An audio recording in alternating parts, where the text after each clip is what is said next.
Bizi hamımızı nə məhv edəcək sizcə?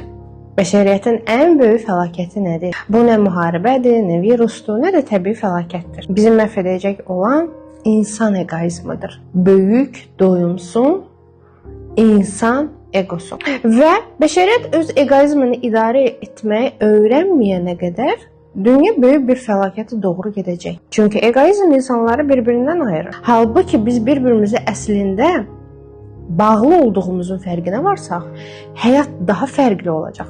Amma egoizm gəlib, bizi ayırmağa gəlib, bizi bölməyə, bizim bir-birimizə qarşı qoymağa gəlir. Bəli, bəşəriyyət egoizmi tanıyır. Hər kəs kimi hal-hazırda dindirsən, hər kəs deyəcək ki, bəli, mən bilirəm ego nədir, insanın egoizmi insanı hara sürükləyə bilər və s. Amma onunla düzgün işləməyi bacarmırıq. Bütün dinlər insanlara deyirlər, ego ilə mübarizə aparın, onu boğun, onu məhv edin.